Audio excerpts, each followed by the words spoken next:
These crypto founders and Bitcoin moguls lost 116 billion in 2022. This is from Forbes. In January 2022, Sam Bankman-Fried was riding high. His Bahamas-based FTX had just raised $400 million from prominent venture capitalists at the $32 billion valuation. A few weeks later, when Forbes published its annual World's Billionaires list, SBF, they're calling him SBF.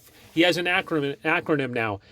As he's now known, was crypto's second wealthiest person worth $24 billion. Now, Bankman-Fried is likely broke and awaiting trial before he was arrested in the Bahamas.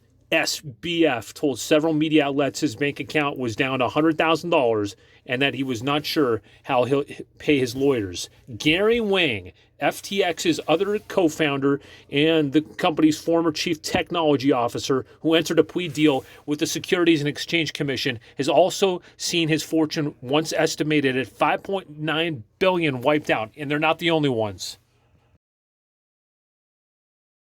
So I first got on a Bitcoin exchange, a Bitcoin wallet in 2015 or 16, and couldn't figure it out. Simply could not figure it out, and wasn't able to actually fund the account until 2018 at the very top of the market. And then the market just tanked, and I had absolutely no faith in cryptocurrency. This is true. And I told a friend of mine that I thought it was a pyramid scheme. And as I look at Wikipedia's definition of a pyramid scheme, is a business model that recruits members via a promise of payments or services for enrolling others into the scheme, rather than supplying of investment or sale of products. Recruiting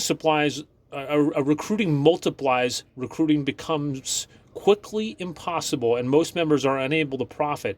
As such, pyramid schemes are unsustainable and often illegal. So that's what I called it. So I was a little wrong on the definition. Others have called it a Ponzi scheme. But that's simply not understanding the underlying technology, the blockchain technology, all the possibilities, smart contracts, so on and so forth. So much potential. And, the future is very bright. As we look at the definition for Ponzi scheme is a form of fraud that lures investors and pays profits to earlier investors with funds from more recent investors, named after Italian businessman Charles Ponzi. The scheme leads victims to believe that profits are coming from legitimate business activity, product sales, etc., and they remain unaware that other investors are the source of the funds. Yeah, it's not fraud. It does require that somebody comes behind you, right? That's willing to. It's like any security in investment. Even those these are currencies. They're not securities, but it's like an investment where you're hoping that the value increases based on somebody coming behind you and buying it at a higher price. Not a Ponzi scheme either. But a great. Let's say it's more along the lines of that. And let's say that there's no value beyond it just being code on a computer that has no benefit beyond that. I still like the idea. I still like the idea that I can get in early on something and somebody comes behind me and I can make money based on it. Even if there's no value behind it, but there is value behind it.